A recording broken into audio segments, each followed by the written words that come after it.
Hi there. I'm at the Kishin Kai dojo today, and I arrived here to take an interview with the co-founder of this movement, Leo Tamaki Sensei.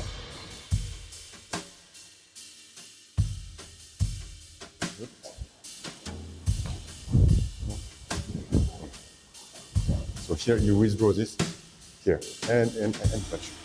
Yeah, withdraw this in front. Yes, good.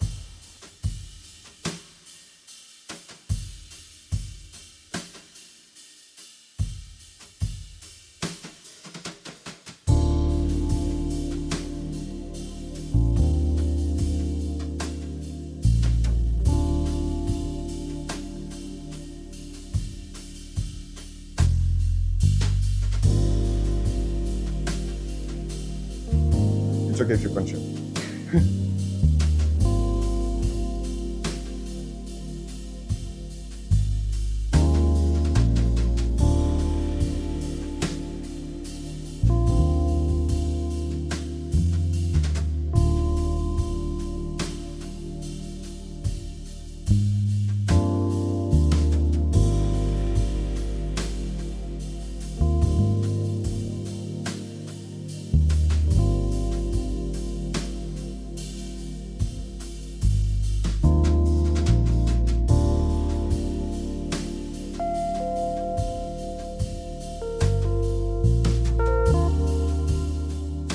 First game, very slowly. We are here at a distance where I need to make a step to go and touch Rana, okay? I'm not here where I do this, I touch here, okay? Not even here, quick chance. I'm here. I need to make a clear step, okay? I move around him, she move at one point. Any attack that I want, okay? I go like this. And he try here, take information, here, information, and if he has the opportunity, he come back and touch it. Like this, okay?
Hello, dear Leo Tamaki Sensei. I have some questions for you because in Russia we have no information about your movement, and many people and many trainers ask me about you and about your movement. So Okay. please give an answers for my questions. It's a pleasure. To please our friends. First of all, can you please tell me what is Kishinkai? So Kishinkai is a group of practitioners who joined together that I lead after the death of Tamura Sensei. So we were a few students who really enjoyed his teaching, also his persona. And when he died, we were not totally satisfied with what was presented by his advanced student, however interesting it was. And at one point, we wanted to perpetuate his teaching, the principle, but also we wanted to keep having it evolved. I've known Tamura Sensei for 15 years, so many people know him for longer, but since in the 15 years I've known him, he really changed a lot, he evolved a lot. Sometimes he went backward and he tried stuff and things, and he took the risk of evolution. And we tried to not become obsolete and do the same thing he did, exploring the deep principle of Aikido, but keeping them interesting and evolving with world environment. Mm-hmm. Okay, so you got a few questions in one answer. That's good. Okay, so my next question: what are the basic principles of Kishinkai? In Aikido, we say that it's using the force of the partner. Unfortunately, very often, this is not it. It's about overpowering, overcoming some resistance, and it's not really blending. So we retry as much as we could to use the force of the partner, meaning, so the blending is really very important. At the same time, we want also to have the Irimi Atemi, who is one way Sensei used to describe Aikido. So, and you may find all this principle, but one specificity is that we try to have them simultaneously. So, meaning we blend at the same time that we enter. We don't blend, then enter, or just bluntly enter. We're not the only one to do this, but it takes a big part of our practice. We have other things in biomechanics. We try to disconnect where many people try to connect or use a wave, and it's not to say that one is better than the other. It's always a matter of choice. You cannot say that you take tennismen A, B, and C, Nadal, Federer, and Djokovic. They are good because of different choices they made for different reasons, but the three of them are incredibly good. So you can be good by slightly different paths. So we try to disconnect and never push on the ground. What is disconnect? What do you mean? Okay, so if I want to make an efficient move, I can use the wave. Okay, so I want to slap something, so to clean a carpet or something. Yeah, then there is a wave. It starts from here or on the ground in different part, and it goes like this. It's the whip. It's very efficient, and you can make the beginning of the move very difficult to spot, but still there is a beginning and an end. So it has advantages and it has disadvantages. Then you have the connection. If you want to push your car, boom, you connect and boom, you transfer the weight. So here also, it is very efficient in some cases and can be in martial art as well. But here it keeps you vulnerable. So it's much more interesting if you're facing somebody that is empty-handed and you as well are empty-handed. If your opponent had the weapon, then you want to disconnect, meaning every part of the body. So maybe my fist, my blade goes toward you, but I'm not pushing the blade. So it's a matter of context. If I was doing sumo, disconnection would be completely stupid. But if you're doing fencing, connection is stupid. You don't see fencers, kendoka being connected.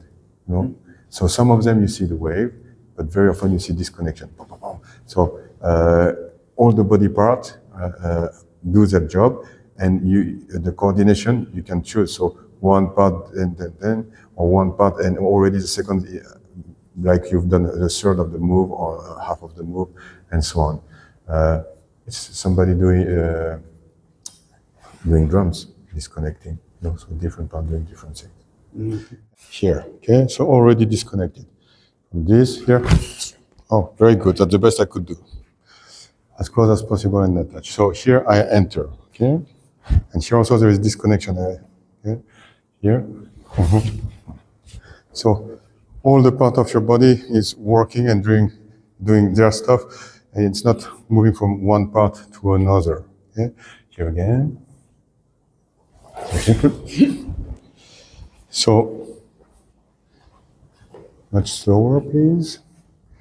And here, so this is moving, it's disconnected, okay? This part moving, I'm moving in, this is moving out.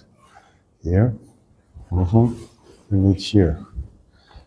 Then, Chudonsky. Here also, okay? This is disconnected here.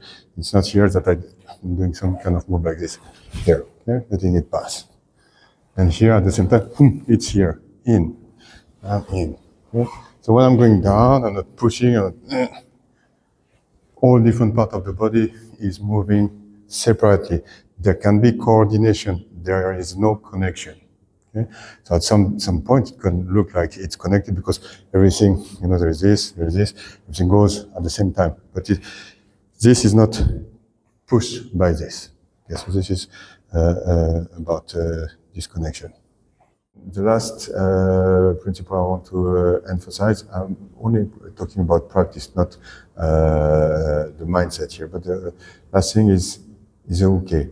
I say that in what we do, the most different things that we have comparing to not only Aikido school, but most of martial arts school is the okay, because very often the okay can do a very engaged attack, but it's like a bam, and it's finished. So worst case, they open themselves, there is no power, but the best case, they go, and then it's finished.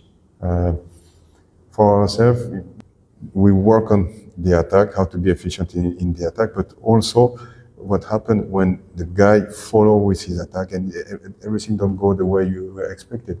Usually the guy comes, does this, and maybe sometimes try to resist or follow, but that's all. But what if this was just the first step of a flow, which in fact it is.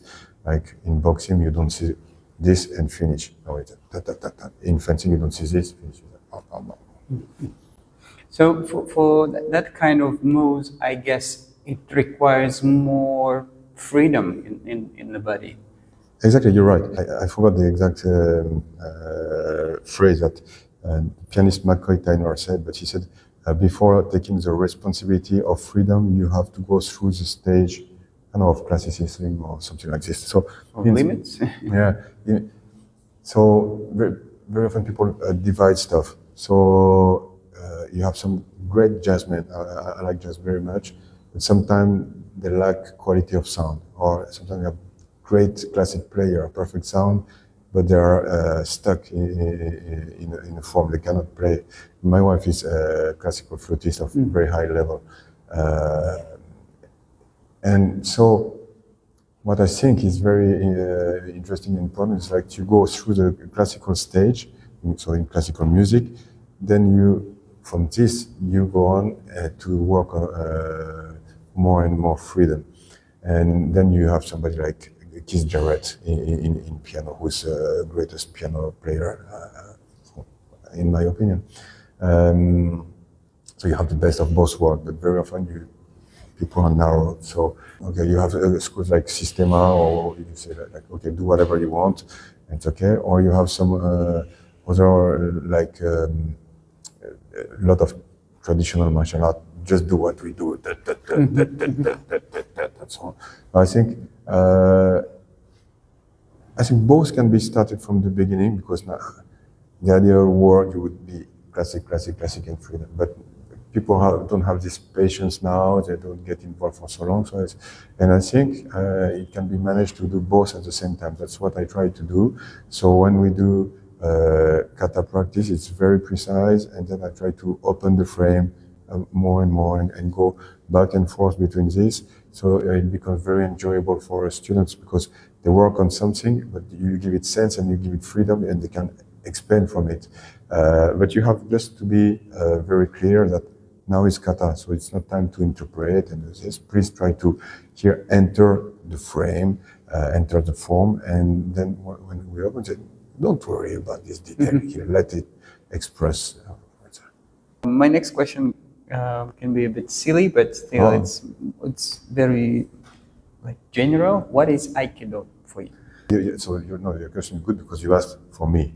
Because I cannot tell you what Aikido is, I can tell you what it is for me, because for different people it has different meaning. Goal for me in practicing Aikido is the development of consciousness, awareness. Okay? I artificially divide it in inner and outer consciousness, in fact, consciousness. But let's say that to be able to obtain some surprising result in terms of minimal investment but incredible efficiency, you have to change your biomechanic.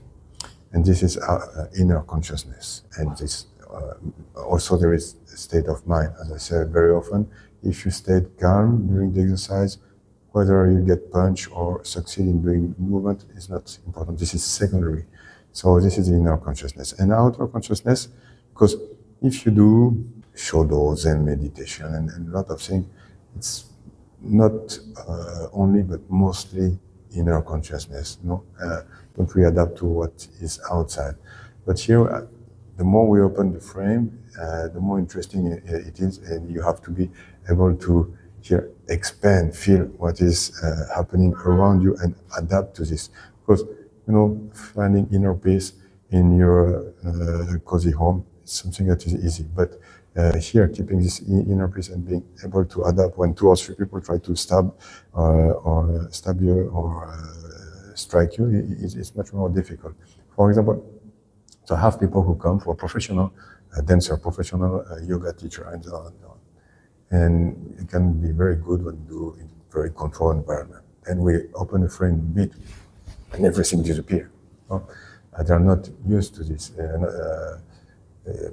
If you do shodo, you're going to do the same. So it's very, now I think it has depth, but it's not wide. Mm-hmm. Aikido, I think, has depth and wide, and it also has direct application in the sense that we inoculate some stress gradually. And it's like we have some kind of vaccine against violence. We get exposed to it, and the better you become, the more you open the frame, higher the intensity. So you told me before that your teacher was Tamura Sensei, right? So I had many teachers. I have to say, I started when I was 5. Can you tell more about your teachers? So I started martial arts when I was 5. I did judo, karate, kickboxing, a few different things. And then I met Tamura Sensei when I was 21. I was young. I was just looking for martial efficiency. And I was impressed by the efficiency of his technique. So I quit what I was doing at the time, which was in parallel karate and kickboxing. I followed him for 15 years, and he still now is my main inspiration.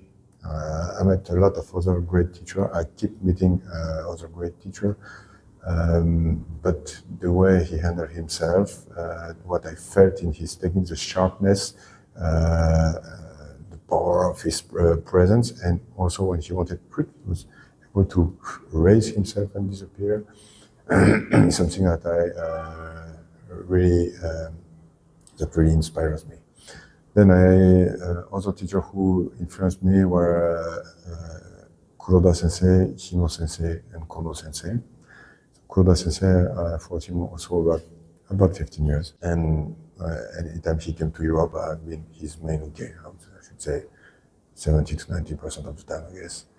I invited him to maybe sometimes 3 times a year for a long seminar of 30 hours a week, so quite intense. And he influenced the way I saw practice. He gave it a depth. His research on biomechanics and his tentative to make some theory about it were really inspiring. Mm-hmm. Also, it exposed me to ancient forms, because I was exposed to Aikido, and there is a lot of different forms, and new forms emerge, which I really think is good. But sometimes they are not nourished by knowledge of where they come from. So I think the development can be more interesting if you know where you come from. And so this what I saw, and I could see the evolution, the reason we do certain things, that we don't do it anymore.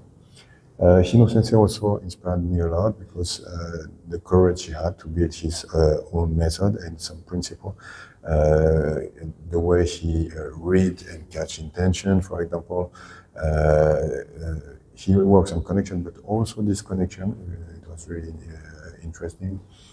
Kono Sensei, different body mechanics than Hino and Kuroda and Tamura, but so he could reach same result by a different path, and they all do, for example, not kicking on the ground and so on. The way he opened himself to anything. A lot of the teachers are a bit, no, what the other do, no. But him, even now he's 75. He's still interested. Last time I saw him, say, "Oh, this guy is interesting. This guy is interesting." You know, when teacher wants to keep you for themselves, you know, like this, he's a researcher, and he's great with weapons, obviously, but also empty-handed. And she's the one, for example, that I saw who improved the most along the year. They are all great, but he kept improving. So he kept his passion, and yeah, so much more, many more to name, of course. But here are probably some of the most famous and with whom I spend the most time. What is the differences between Kishinkai and Aikikai? I started Aikido with one student of Tamura Sensei, and very quickly we also with Tamura Sensei, and they were a member of the Aikikai. But so was Saotome Sensei, Nishio Sensei, Yamaguchi Sensei, Saito Sensei, Tada Sensei. Differences are huge between them. So you cannot define Aikikai style. So it's not a Ryu school. Okay? It's really it's more of a federation actually in its function. So I can say we are very close to some people in the Aikikai and very far from other. But my question is, like, because you positioning Kishinkai out of Aikikai, this is why I'm asking. Oh no, we're not for or against. We're independent, following our way, and we want to have very different functioning. We want to have functioning of a school, meaning that from top to bottom, we gather and center around some common principle. This principle can be interpreted and translated and manifested in different ways. This we are perfectly okay for this, but we defined a context of practice, which is survival, fight, encounter. So martial logic and efficiency is important for us, but I know people for which it is not important. And in Aikikai, you have people for which it's not important, people for which it's important. They are both in Aikikai. But in Kishinkai, if martial efficiency is something you're not interested in it, or even more, you don't want, you cannot be a member of Kishinkai. In Aikikai, you have people who use the wave mostly, people who work with the connection, and probably some who use disconnection. They can all be member of this. If mostly what you do is wave or connection, you cannot be a member of Kishinkai. So Aikikai would be like a burger federation. Everybody who does burger, you're welcome. If you know the buns are made of rice, you can come. It's a burger, you can come. For us, there is some kind of recipe, some basic. You have to have meat. The bread is bread. It's not fake meat. The bread is not made of rice and this and this. And this is what we do. Okay, and we put this in this order. And so this is we have precise expectations. So when somebody goes, if you do Aikido Aikikai in one dojo in Japan, who is a student of Yamaguchi or something like that, then you change city and you arrive to another stuff, and it's Nishio style. You're still in Aikikai, but whatever you did makes no sense now. Makes no sense. So you can go from one Aikikai dojo to another, and what you did makes no more sense. You're starting from scratch. You go from Aikikai Kishinkai dojo to another dojo, you find the same thing. So the Kishinkai is a school with unity of praxis and ethics. Of course, there are interpretations, but Aikikai is a gathering with a minimal common denominator. And I don't think it's bad or good. There is room for, this kind of group can have its benefits in terms of development and this, and it gives a lot of power, and people who want to gather this. We also have advantage in making decision, clear choice, and this and that. So, that's why we are not opposing. We are different. It's a different kind of organization. But in terms of practice, I could be very close or very far from Aikikai teacher. My next question is about ranking system in Kishinkai. Okay. Can you please tell about that? Is it the same like in Aikikai, or it's kind of different? Ranking system, first of all, is very modern. So martial art needs not ranking system. It's a tool, I think a useful tool, so that's why we integrated in Kishinkai, but at the beginning we hesitate. Do we keep it or we leave it away? Let's more talk about boxing. You don't know what the level of boxing, gold glove, silver glove, you don't know. You don't care. The guy's he's on the ring, and he punch or not, that's all, In Kishinkai, so we have done gradings. As a founder of the school, I'm out of the system and just giving ranks. For me, the last rank I took was 4th dan with Tamura Sensei when she was alive, I don't know, maybe 20 more years ago. The highest ranking now in our school is 6th dan. What I can tell you, first of all, is that we have a very high standard for the gradings. So it's not enough that you're just a good boy and you come, you've been coming for 3 years, here your reward. No. Practice is your reward, and just a tool to see where you are and what here the hints for your progression. The grading has a meaning only between you and your teacher. The rest is ridiculous. So if you're Aikikai 3rd dan or 5th dan, means nothing to me. Who is your teacher? Why did you get the grading? You can have a 3rd dan who is much better than the 5th dan.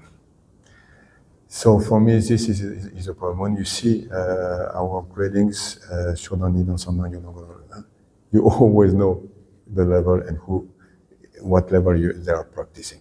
It is crystal clear. We had here Clement taking his 3rd dan, and we had some taking the Shodan, and there was a huge gap. And if there had been a 2nd dan, still there would have been a gap between 2nd and 3rd and 1st and 2nd. Mm-hmm. It's a clear gap there is. And it's so clear. We don't even bother to mention the gradings, neither in our belt, neither in our seminar poster, nowhere, because it's just between us. No guy can know that he went from there to here and what is coming next. Also because it's a path, so there is a target you should be. Sometimes you're in the middle, perfect, or sometimes you're almost out, but you're in. But this is not important because where do you come from? I sometimes fail people and accept people and I fail people who are better than the people I accepted. Let me tell you why. Maybe you're young, you have all the time, the health and money to practice. And yeah, you're here, but you did very little effort because you were already very close. So between 2nd and 3rd dan, I see almost no progression. Okay? Mm-hmm. But between 2nd and 3rd, you made a huge improvement, but you're 75 years old, your vertebrae are fused, and you have to take care of your mother who is 90 something and half crazy, and your kids and grandkids, and still you come. So one guy comes here at the seminar, he's a surgeon, he's quite old, his body is stiff, but he makes progress. So I still want the guy to be the target. I will not give him only for effort, but he can be almost out of the target. Mm-hmm. But the effort he did, the path he took, he deserved more than the guy who is here, but he did no effort. So this is another thing. And so for the ranking, we have different... you have Q? There is Q, so Q is responsibility of the teacher. So we have an official Q program that they can use, or they can make their own. It's up to them. But at the end, after the first Q is Shodan. So if they didn't prepare, because there is a different way to prepare, it's okay. But at the end, if there's a student who goes from first Q to Shodan and get failed, it's because the system you choose was not good. So you can choose your own system, but at the end, the guy should be able to go on the next step, which is Shodan. And so we have different parts. We have the technical exam, like everyone, Sorawaza, Shomuichi, Kyo, and so on. Okay. But then we have also free presentation. Mm-hmm. So you come with your partner and you show the things you do the best. Because I ask you to do Ushirori or Tedori Nikyo, maybe this is not your favorite technique. You should know how to do it, but also I want to see what you think is the best move with your partner that you choose. So you're in the best condition. So I should see that when you're in the best condition, what is the best you can do. That's also one information. Then we have free attack. I choose somebody. You don't know who it's going to be. And when we do a seminar, it's 100%, So I take somebody that will challenge you and attack you freely, and not attack you half-assed. We also have shiai, so fight. We also have kai shiwaza, returning the technique. We have kata, and so a lot of different things. I think it's good because the goal of the grading is that because when you practice, you can practice only on what you like. And because we don't have competition, we're not going in survival mode, so we could leave some part out and just do what we like. But then we leave a huge spot where we don't know how to do black holes. And that's not good for your future. At one point, you get frustrated because this that lacks here stop your progression, and you're good at some stuff, very bad at some other. The gradings force you somehow to address all the problem each time. You'll be good at what you like first usually, but then you bring this, and so you keep progressing on all the aspects of practice.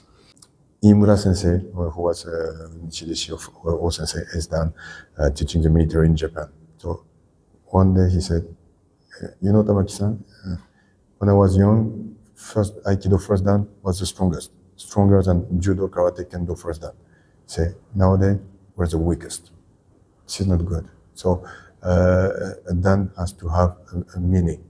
It doesn't mean you win every time, but there is a standard. So if you face somebody who's doing something, you should be able to show some decent efficiency, have a decent chance to manage. Okay, yes, granted, it's not the same game, judo, karate, but we're doing martial art. You cannot say, oh no, we're not doing the same. No. You have to be able to face somebody and to have something that is at least comparable. Being better is good, but at least comparable.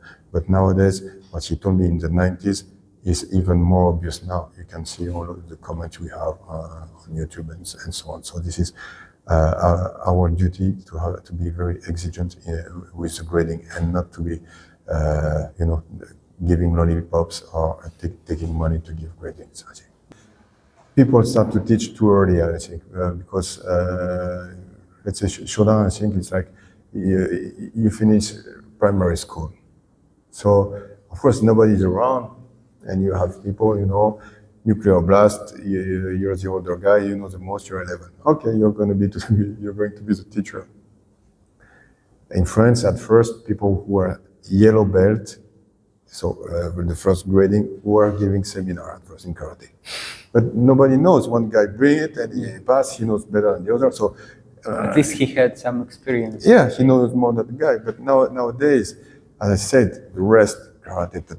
So if I allow, how many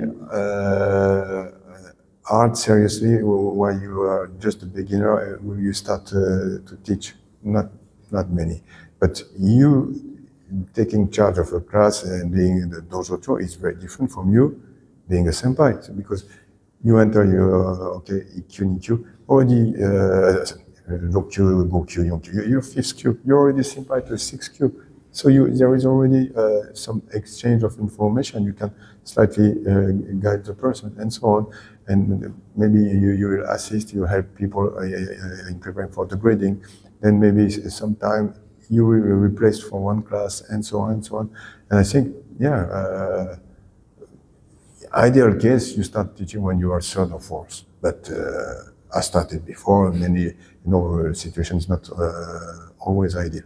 And another thing is that because we think, sometimes it's too late because it's 30 years. No, it's not 30 years.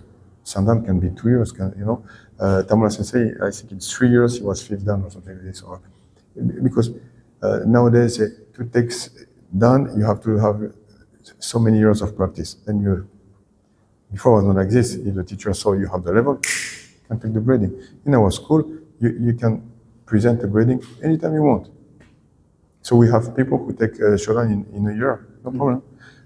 One of the students who take her grading 1 year and a half, Hana, she took a perfectly good Shodan. Some people takes more time. She's young. She can come to the class 3 times a week. She's got some natural sciences. Good, she deserves. But somebody who's got wife, family, and career, and he can come barely twice a week to the classes, and when she arrives, he's tired from the day, and then he can make like 3 seminars in a week. Of course, Sandan will not be in 5 years for him. It's okay, but he should accept. And in fact, I'm sure this guy doesn't care about teaching because he's got so much on his plate, he doesn't care. So, everything has to be balanced. How many Kishinkai members in the world? In what countries? I think we have about 1,000, of active members, and I think last count we were 13 countries and about 50 dojo. It goes like this, COVID we lost some, but not too many, and I know that this season we have quite a few new dojo.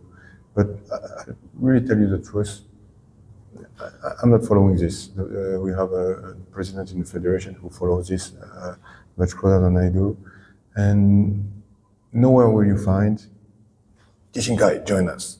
Nowhere, doesn't exist. Because we're a school, we're not a federation. We're not looking forward to grab as many people as possible. We welcome people who really want to work in the same direction with the same mindset, with the same frame of practice. We welcome them open armed. But it should be something that is coming from them, not us. Hey, come, we're a nice bunch of guys, please come. So, yeah, that's about the number now. I'm happy with much more, any other thing, I'm happy because we managed to keep quality and here we still share the same practice wherever continent I go to. People move from one country to another, they find the same stuff, they feel at home. If you go to Starbucks from one to another, some small differences, you feel the same. If you go to eat Shake Shack or Five Guys burger from one country to another, it's almost the same, So this is, we try to go in this direction, and we managed to do so with about 1,000 members. And so if it increase, my concern is not to increase more, but to keep this never increase by losing any of it. What do you know about Aikido in Russia? Very little. I went to Ukraine 3 or 4 times, and that's as far as I went, and now I go to Hungary. So it seems to me that Mr. Steven Seagal is quite popular in Russia, it seems. But no, I know very, very little. But the country is so big, I'm sure you have a lot of different perspective and different practitioners about it. About bokkens in Kishin Kai. I just noticed that Kishin Kai bokken is a bit slimmer than the standard one. And so I see they are different. Okay, so you used a very good word, which is standard, and the standard evolved with time. 10 days ago, I was at Hino Akira Sensei, and he received as a present from somebody who's got martial arts shops for generation in his family, a bokken that was about 200 years ago. It was a bit thinner than this. Really? Yeah. The bokken were thin. People were not hitting, they were cutting, and they were not doing powerfully. This one is Yagushin Kagaryu. It's a bit thicker. It's already a specific form, less curved. The form that you know now was born at the beginning of the 20th century for Kendo. It's thicker, heavier, a bit more of a curve. So in Kishin Kai, we use a tool that is actually closer to most of the bokken of the past. Okay, and so we can say that kind of bokken is more traditional than this one. Yeah, but for me, it's it doesn't have more value because it was more common in the past. That's just a fact, and doesn't make it better or worse. There is no judgment for me for this. And this one I like, and the other. This is a tool. You have different hammers, you have different screwdrivers, and the way you like to do your job, you favorite one or the other. I like this because it gives more. It's thinner. You get more the feeling of a blade and cutting something. Thicker, then you feel more like you have a wood stick. It's one thing. And the other is also when you have effect, when there is weight, boom, already some effect is done. When you have something light and you want to transmit some effect, then you need more technique. Then, depending on the school, some schools are very powerful and block and hit. Our schools come from Kuroda Tetsuzan. Let's say it's Yagyu Shinkage, so it's really very few blocking, always blending and cutting. So for us, it's a very good tool. For different schools, it'd be a very bad tool. So the most important is that your tool is adapted to your kind of practice. What we do, we try to be subtle. We don't care very much for power. It's very good. So I'm looking forward to see some practice with weapon today from you.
Could you tell me a little bit about Ushiro techniques in Kishin Kai?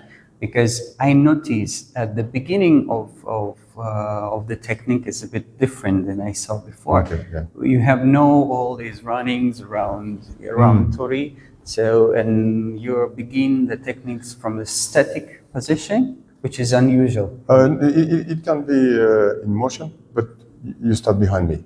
That is the beginning. So we can do it static, you're behind me, or moving, but you're behind me. This first insight was from Tamura Sensei. He told me that all the techniques, although what he showed was very often from the front, but he told me that they used to train from the back with O Sensei, and Ushiro technique was done to learn to catch the intention. And Tamura Sensei was quite good at this. When you would come and grab him eridori, he would instantly know if it was right or left hand, for example. Yeah, like this. Okay, so and it's quite. You need some sensitivity to know like left hand, you know. But you have some. So and so Bujutsu, martial technique. It's not sport. Sport, you know who you're going to face and when. Bujutsu, you don't know, and you have to be aware and ready for every surprise attack. So. This is what Ushiro Yotodori teaches us, be ready for surprise attack. So if you're in front, I'm not so much surprised. You know? So I'm also surprised when I do Swariwaza, because we are supposed to be sitting, having a nice time, and you attack me suddenly. So this is also what it teaches me. And what happens that Swariwaza, for example, also say would start in Seiza, not here, opening his knee and being on his toes.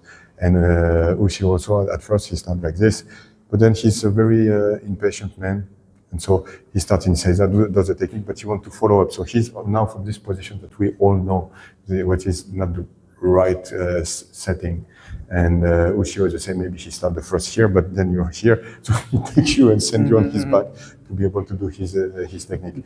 So It's very simple. I'd like to take your back. I never want to give you my back. Such a rationalization that you come here and I do this and I send you on my back. Why would, if I can send you here, boom, I punch you, if I have the margin, why wait for you to go there? And there, okay, maybe I can imagine that I send my hand, okay, but here, what damage can I do and what damage here can you do? Because you can go here, you can go here, you can do so much damage. So, martially, it doesn't make any sense. Who doing boxing without point to say, oh, or doing fencing and say, oh, I fencing like this.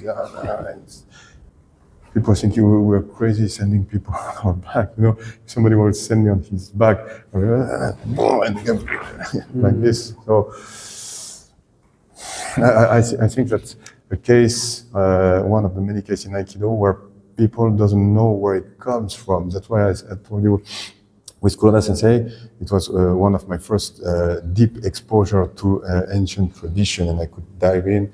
And then I tried to study some other, observe other, and understand the logic behind it. Not try to learn and mimic what they did.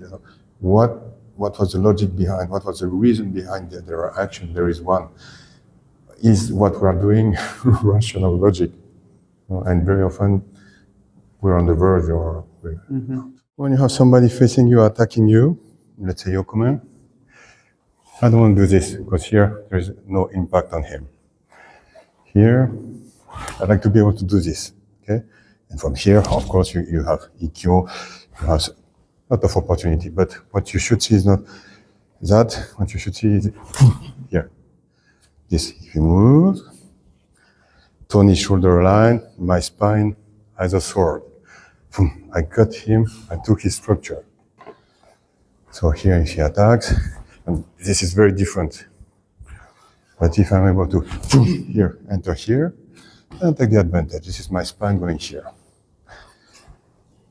Now on the back, I want the same. So first of all, he attacks me from the back, and his goal is here by surprise. He took, okay? That is the best outcome for him, the worst for mine. And whether he comes from the front or he's already on the back, the usual response is something like, and the guy keep trying to hold, and sometimes by the tip of the finger, move like this, like,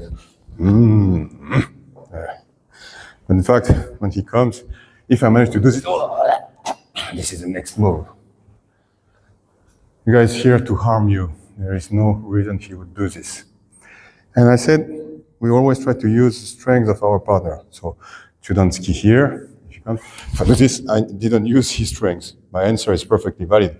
But how can I say I use his strength? No. If he comes here, I expand and return. I can say I use his strength.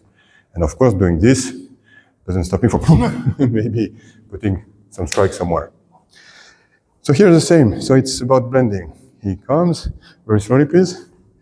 What he does, he's breaking my structure like this. If at the first, I'm surprised, but you see, I'm not blending, okay? Exactly, I'm giving him some different opportunities that he's going to use. So here, he takes, I blend, boom, exactly what I want, okay? So here, I'm doing with my back what I do with my front. So when he enters, and I'm doing this, I'm back, and I'm also doing this. He's taken there. He wants my hand. If I connect here, he'll bring me here. If I disconnect here, I have some buffer. But while he's doing this, I'm still free. Okay?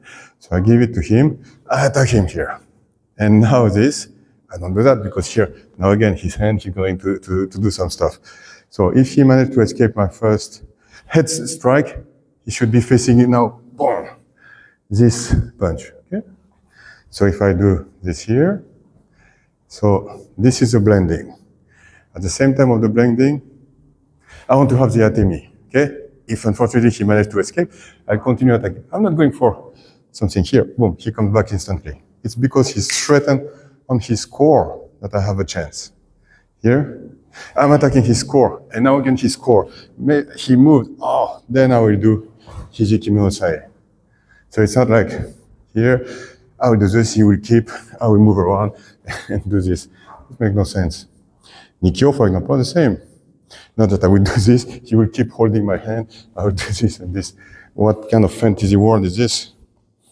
Here I try to first headbutt him, didn't work. I try to punch him, he doesn't want to, but I have this opportunity, so maybe here, boom. And now maybe I can punch him, or down. So this is me trying to be stable and control the situation. It's just being childish.